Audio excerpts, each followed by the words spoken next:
Kailangan lang ng 10 segundo para sa Pilipino. Ang London Heathrow Airport ay sikat sa buong mundo dahil sa mahigpit at walang kupas na pag-iimbestiga sa mga dumarating. Nag-aalalang naghihintay ang mga manlalakbay sa mahahabang pila habang lalong nagpapataas sa tensyon ang matalas na tingin ng mga immigration officer. Sa araw na iyon, bumisita sa paliparan ang pangkat ng CNN, isang malaking news media mula sa Amerika, upang iulat ang kasalukuyang kalagayan ng issue sa imigrasyon at border management.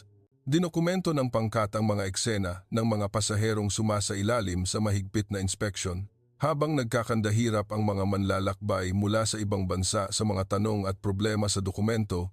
Isang lalaking Pilipino ang tahimik na nakapila. Ang kaniyang payapa at mahinahon na anyo ay nakaagaw ng pansin ng lahat. Nakatuon din sa kaniya ang kamera ng CNN. Ngunit nang humarap siya sa officer, isang hindi inaasahang pangyayari ang naganap na nagbigay ng matinding shock sa lahat. Nagkaroon ng emergency meeting ang pangkat ng CNN sa mismong lugar at nagdesisyong gumawa agad ng isang special feature.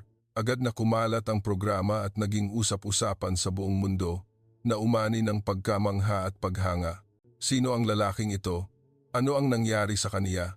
At ano ang sikreto sa likod ng pangyayaring ito na nagpaalab sa mundo? Halina't alamin natin. Ang Heathrow, na matatagpuan sa London, ay isang hub airport na kumakatawan sa Europa at ginagamit ng mga manlalakbay mula sa buong mundo. Aabot sa 10-10 milyong tao ang gumagamit nito taon-taon at gumaganap ito bilang isang mahalagang gateway ng United Kingdom. Bagamat pinupuri ang laki at kaginhawaan nito, mayroon din itong reputasyon bilang may pinakamahigpit na immigration inspection sa mundo. Kaya naman, maraming manlalakbay ang nakapila na may kinakabahang ekspresyon. Ang matatalim na tingin ng mga officer na pabalik-balik ay isang tanawing katangi-tangi sa Heathrow. Mas siksikan ang araw na iyon, mahahaba ang pila ng mga manlalakbay mula sa iba't ibang sulok ng mundo. Sa gitna nito, tahimik na nakapila ang isang lalaking Pilipino. Mahigpit niyang hawak ang kaniyang pasaporte ng Pilipinas. Bagamat low profile, mukha siyang matatag. Ang kaniyang medyo may self-control na tindig ay lubhang kapansin-pansin kumpara sa iba pang manlalakbay na hindi maitago ang kaba. Kasabay nito, dumating din sa Heathrow ang pangkat ng CNN, ang kinatawan ng malalaking news media ng Amerika. Ang CNN, na sikat sa mabilis at detalyadong pag-uulat ng mga balitang internasyonal sa TV at online, ay kilala bilang isang mapagkakatiwalaang reporting organization na nagbo-broadcast sa buong mundo. Lalo na sa mga issue sa politika, ekonomiya at mga major international events, nagpapadala sila ng mga interview team sa mismong lugar upang maghatid ng tumpak at maaasahang impormasyon. Ang pag-uulat ng CNN sa Heathrow noong panahong iyon ay para sa isang special feature tungkol sa issue ng imigrasyon sa Europa at ang kasalukuyang kalagayan ng border management. Bilang bahagi ng kanilang mga hakbang sa imigrasyon, lalo pang hinigpitan ng UK ang immigration inspection at ang layunin ay ihatid ng totoo ang epekto nito sa mga manlalakbay at sa lugar. Dinokumento ng pangkat ang mga eksena ng mga pasaherong nakapila at inirehistro ang oras at proseso na kailangan para sa inspection. Sa mga patakaran ng immigration inspection sa Heathrow, kailangang magpakita ng mga dokumento na nagpapatunay ng detalye ng lugar ng pananatili at plano ng pagbabalik. Ang sinumang may kakulangan ay hindi papayagang makapasok o maaari pang pabalikin agad. Bagamat ang mahihigpit na patakarang ito ay para sa pag-iwas sa iligal na pananatili at mga panganib sa seguridad, isa itong matinding pagsubok para sa mga manlalakbay. Ang unang nahuli ng kamera ay isang French businessman. Nakasuot ng suit, disente siyang humarap sa officer para dumalo sa isang mahalagang meeting sa London.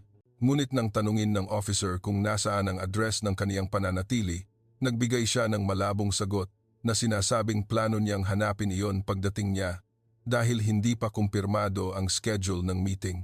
Ito ang naging problema. Mahigpit siyang sinabihan ng officer na hindi siya papayagang makapasok kung walang dokumento na nagpapakita ng tiyak na lugar ng pananatili.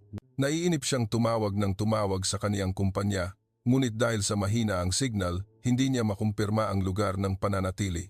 Ang kaniyang pagpasok ay na-hold at dinala siya sa kabilang bahagi para asikasuhin. Sa huli, Dahil hindi niya napatunayan ang lugar ng pananatili, hindi siya nakadalo sa meeting at naapektuhan din ang kaniyang kasunod na schedule. Ang tanawin ng nakasuit na lalaki na nakayuko at pagod na naghihintay ay nakakaawa.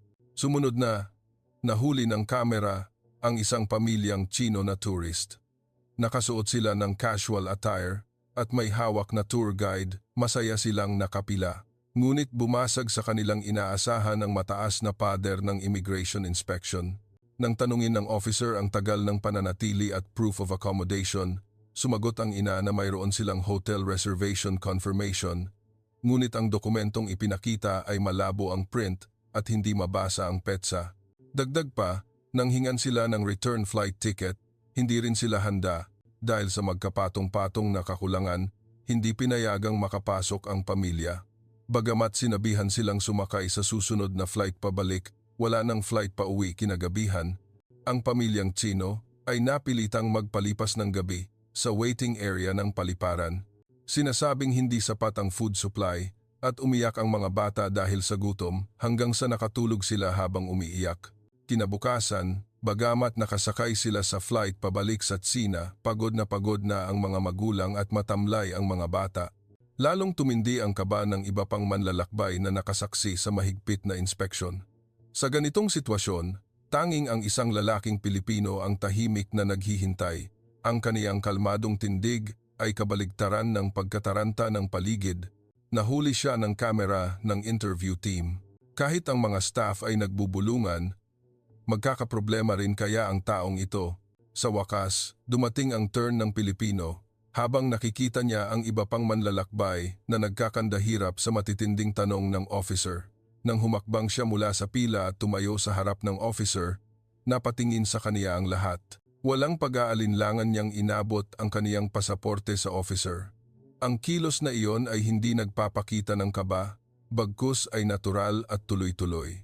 Tahimik na tinanggap ng officer ang pasaporte at dahan-dahang binuklat ang mga pahina. Sa gitna ng katahimikan at tensyon sa paligid, biglang huminto ang kamay ng officer. Pagkatapos, may ngiti sa mukha ng officer at tahimik siyang nagsabi, kailangan lang ng 10 segundo para sa Pilipino. Isinara ng officer ang pasaporte, mabilis na nagselyo at itinuro ang gate na nagpapahintulot sa kaniya na dumaan. Magalang na yumuko at ngumiti ang Pilipino at dumaan siya sa gate na iyon. Nagulat ang mga manlalakbay sa likod na nakasaksi sa pangyayari. Talaga bang 10 segundo lang ang inabot? Nagsimula silang magbulungan. Ang reporter ng interview team ay nagulat din sa bilis at nagtanong sa cameraman, na-time ba natin? Sumagot ang cameraman, oo, walang duda, 10 segundo, baka mas maikli pa. Ito ay matinding kaibahan sa Pranses na negosyante at pamilyang Chino na inabot ng matagal at pinahirapan sa inspection. Ang Pilipino ay nakalusot sa loob lamang ng ilang segundo. Ang pagiging smooth nito ay nagpaiwan sa mga nakasaksi na nakatitig lamang. Bakit siya lang ang nakalusot ng ganoon kadali? Nagsimulang magtanong ang mga manlalakbay na naghihintay, ngunit walang nakaintindi sa kahulugan ng sinabi ng officer, kailangan lang ng 10 segundo para sa Pilipino. Ang tanging tiyak ay may kakaibang kabuluhan ang pasaporte ng Pilipinas na hawak niya. Kahit matapos siyang dumaan sa gate at mawala sa paliparan, kumalat pa rin ang mga katanungan at bulungan sa pila. Ganoon ba talaga kalakas ang pasaporte ng Pilipinas? May kakaibang kapangyarihan ba ang hawak ng Pilipinong iyon? Mayroon ding parehong mga tanong ang reporter ng interview team.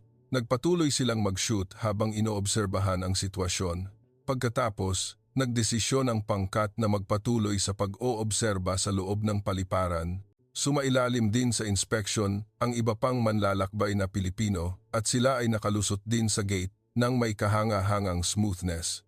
Ang mga manlalakbay mula sa ibang bansa na nakasaksi nito ay hindi mapigilan ang pagkamangha. Mula sa dulo ng pila, may nagtanong, bakit ang mga Pilipino lang ang madaling nakakadaan sa inspection?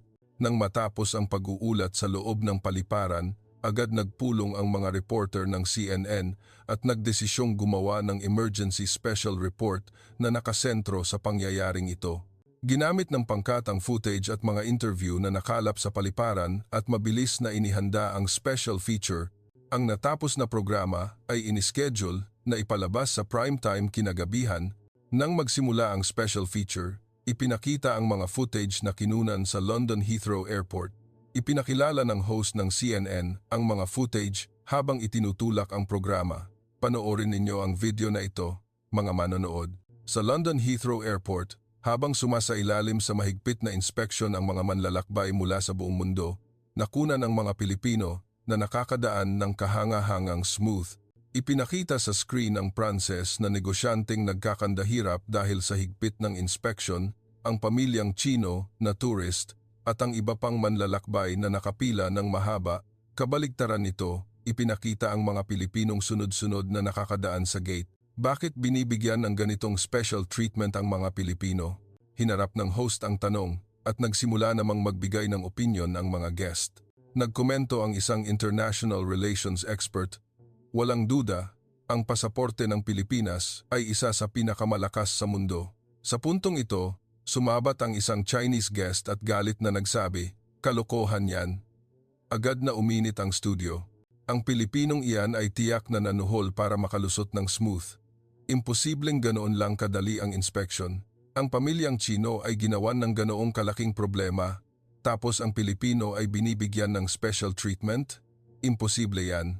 Habang nagkakagulo ang studio, kalmadong nagtanong ang host, "Suhol, sa tingin mo ba ay babaliwalain ng aming interview team ang ganoong krimen at gagawa ng special feature?"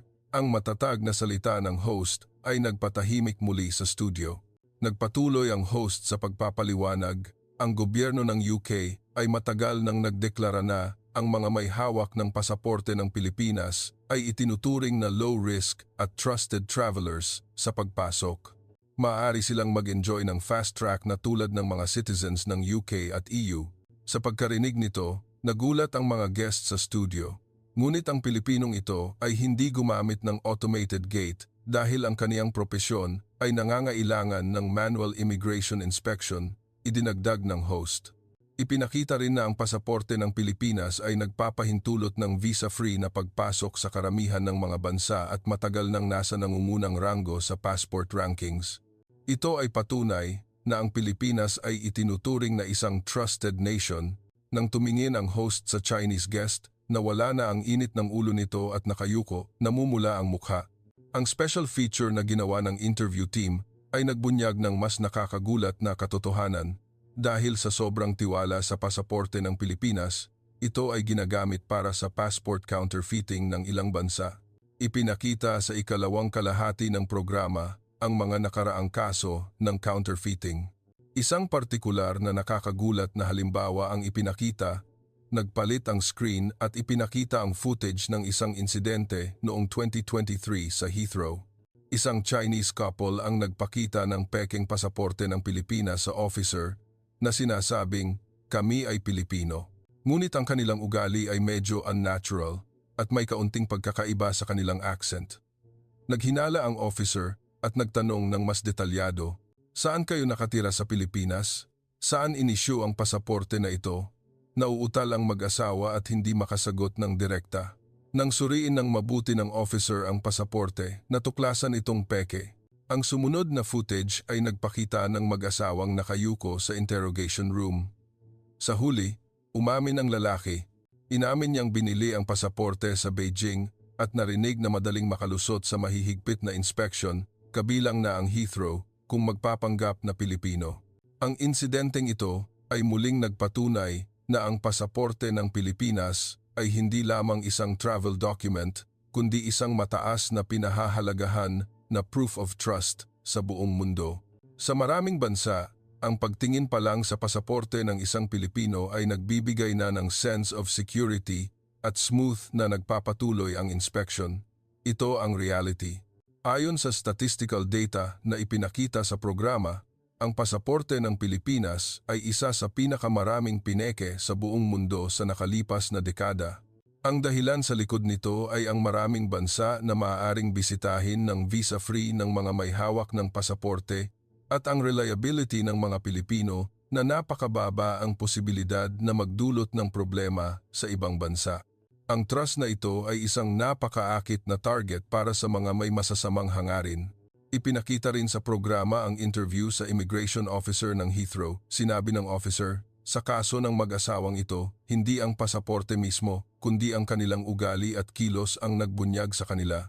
Sa puntong ito, biglang lumingon ang host sa studio at hinanap ang Chinese guest na kasali pa rin sa talakayan. Ngunit wala na siya. May bumulong na staff sa host, umalis daw ito. Namutla at masama ang pakiramdam nang mabanggit ang usapin ng pekeng pasaporte. Bagamat nagulat, agad na nagbago ng mukha ang host at nagpatuloy sa programa ng nakangiti. Ang talakayan sa studio ay nag-iwan ng matinding impresyon sa mga manonood. Sunod-sunod namang dumating ang mga komento ng manonood tungkol sa usaping ito. Ito ang unang beses na naunawaan ko ng detalyado kung bakit pinagkakatiwalaan ang pasaporte ng Pilipinas. Ang counterfeiting ay kabaligtaran na patunay kung gaano pinahahalagahan ang honesty ng mga Pilipino. Gusto kong tularan ang mga kilos at kultura ng mga Pilipino. Ang tiwalang ito ay binuo ng pagsisikap ng bawat isa. Ang programa ay pumasok sa mas malalim na talakayan habang umaakit sa interes ng manonood. Binalikan ng mga eksperto ang insidente sa Heathrow at sinagot ang tanong kung bakit ganoon na lamang ang tiwala sa mga Pilipino. Tumindi ang interes ng manonood sa malalimang pagtalakay kung paano nakuha ng mga Pilipino ang tiwala sa buong mundo. Una, binanggit ang respeto at pagmamalasakit ng mga Pilipino. Ipinakita sa footage ang mga Pilipinong manlalakbay na mahinahon, nakangiti at magalang na yumuyuko sa immigration inspection. Nagagawa nilang sumagot ng tumpak sa mga tanong ng officer at laging may salamat po at pasensya na po sa kanilang bibig. Ang ugaling ito ay naiiba sa ibang manlalakbay. Ipinaliwanag ng eksperto, puno ng pagmamalasakit ang lipunang Pilipino. Mula pagkabata, tinuruan na sila ng kabaitan at respeto. Natural na lumalabas ito sa kanilang kilos sa ibang bansa. Pangalawa, binanggit ang orderly conduct sa mga pampublikong lugar. Ang mga Pilipinong manlalakbay ay hindi nakikipagsiksikan sa pila at tahimik na naghihintay ng kanilang turn na nagpupumilit na huwag magbigay ng abala sa iba. Ito ay malinaw sa queue culture sa MRT. Sinabi ng eksperto, sa lipunang Pilipino, ang pagsunod sa order at pagpila ay itinuturing na isang likas na civic virtue. Ngunit sa ibang bansa, ang pagkakaibang ito ay kapansin-pansin. Pangatlo, binanggit ang ugali ng pagrespeto sa lokal na patakaran. Maraming Pilipinong manlalakbay ang nag-aaral muna ng kultura at patakaran ng bansang bibisitahin at sinisikap na iwasan ang abala. Sa inspection sa Heathrow, ang mga Pilipinong manlalakbay ay handa sa lahat ng dokumento at nagbibigay ng impormasyon na kailangan ng officer ng mabilis at tumpak. Ang ugaling ito ay naging dahilan upang tumaas ang tiwala ng mga officer. Dagdag pa, sinabi ng officer ng Heathrow sa interview, ang mga Pilipinong manlalakbay ay laging handa at ang kanilang sagot sa mga tanong ay maikli at tumpak. Ang kanilang ugali at kilos ay nagpaparamdam ng honesty at mataas na disiplina. Dahil dito, ang inspection ay nagpapatuloy ng smooth. Ang mga pahayag na ito ay muling nagpapatunay kung gaano kataas ang pagpapahalaga sa disiplina at honesty ng mga Pilipinong manlalakbay. Sa broadcast ng special feature, maraming komento rin ang ipinadala ng mga manonood mula sa buong mundo.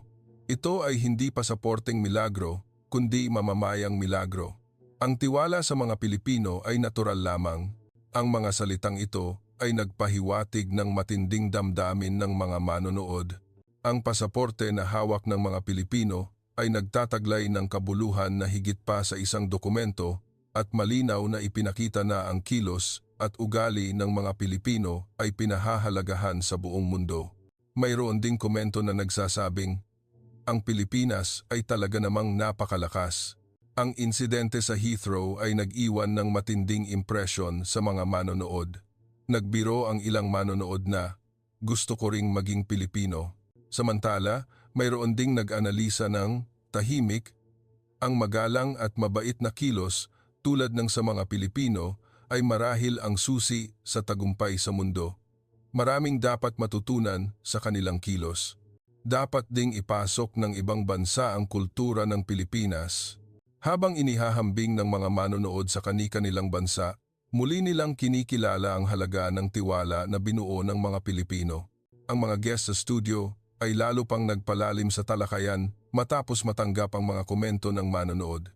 Sinabi ng isang international culture scholar, ang tiwalang binuo ng mga Pilipino ay hindi lamang limitado sa individual na kilos.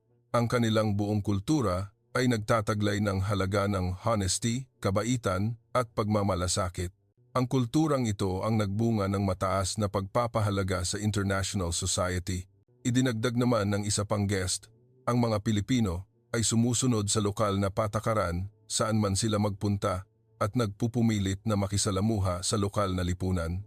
Ang ugaling ito ay isang mahalagang susi sa pagbuo ng trust na lumalampas sa mga hangganan.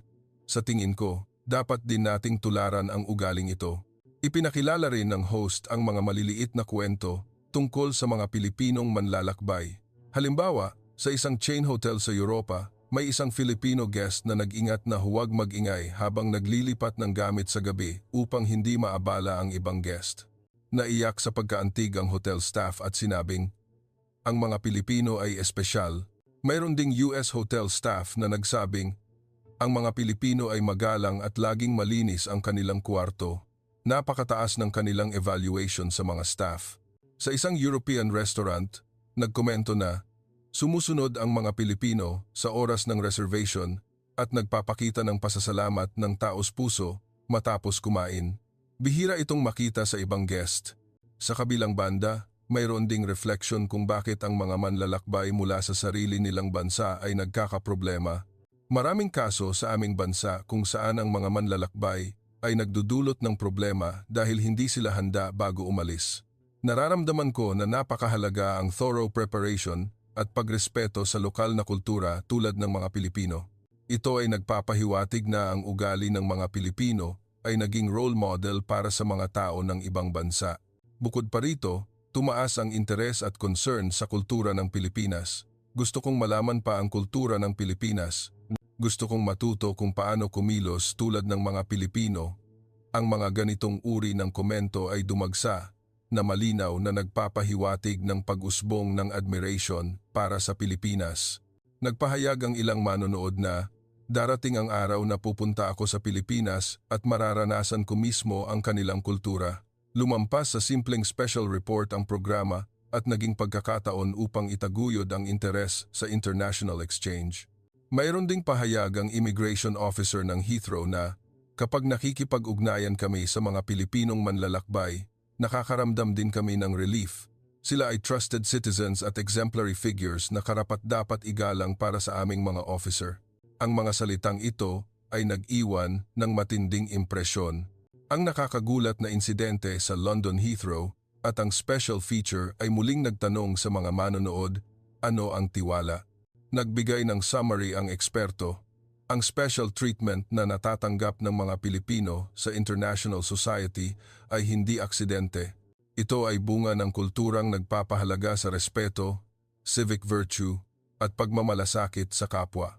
Sa Pilipinas, tinuruan sila mula pagkabata na sumunod sa public order at isaalang-alang ang iba. Ito ay natural na isinasagawa. Iyan ang dahilan kung bakit nakukuha nila ang tiwala sa anumang bansa at sinusuportahan ng bawat kilos ng Pilipino ang pasaporte ng Pilipinas na tinatawag na isa sa pinakamalakas sa mundo. Ang pagsunod sa lokal na patakaran at ang pagsisikap na makisalamuha sa lokal na lipunan saan man sila magpunta ay nagsuporta sa tiwala na natamo ng mga Pilipino sa international society. Binanggit ng host ang komento ng manonood. Sa tingin ko, ang kasabihang hindi pasaporteng milagro, kundi mamamayang milagro ay sumasalamin sa special feature na ito. Ngunit hindi ito milagro. Ito ay resulta ng effort at kultura na binuo ng mga Pilipino sa loob ng maraming henerasyon. At sinabi niya, ang lakas ng pasaporte ng Pilipinas ay patunay ng excellence ng mga Pilipino. Pumalakpak ng malakas ang studio. Sa pagtatapos ng programa, nagbigay ng mensahe ang host sa mga manonood. Sa susunod, inaasahan ko na pag-iisipan din ninyo ang kultura ng Pilipinas at sana ay makita ng bawat isa sa atin ang mga clue kung ano ang magagawa natin upang makabuo ng tiwala Ang mainit na pagtatapos na ito ay nagbigay ng bagong inspirasyon at pag-asa sa maraming manonood. Ipinakita sa screen ang figura ng Pilipinong manlalakbay na nakangiti at yumuyuko habang dumadaan sa gate sa Heathrow. Ang tahimik at magalang na likod na iyon ay hindi lamang isang manlalakbay, kundi nagpapalabas ng presence bilang symbol of trust. Ang mga manonood ay tiyak na naantig sa tanawing iyon at naramdaman ng malalim ang halaga ng mga Pilipino. Matapos ipalabas ang special feature, kumalat sa social media at balita ang mga salitang, "Ang charm ng kultura ng Pilipinas at mamamayang milagro, ang Pilipinas at ang ugali ng mga Pilipino ay naging sentro ng talakayang internasyonal." Nagbigay ang special feature na ito ng isang mahalagang pagkakataon upang muling kilalanin ang halaga ng Pilipinas bilang role model para sa trust-building behavior at patuloy itong magkakaroon ng malaking epekto sa future international community. Ano sa tingin ninyo? Hanggang dito na lang ang video para sa araw na ito. Naghihintay kami sa inyong mga komento sa comment section. Salamat sa panonood. Magkita-kita tayo sa susunod na video.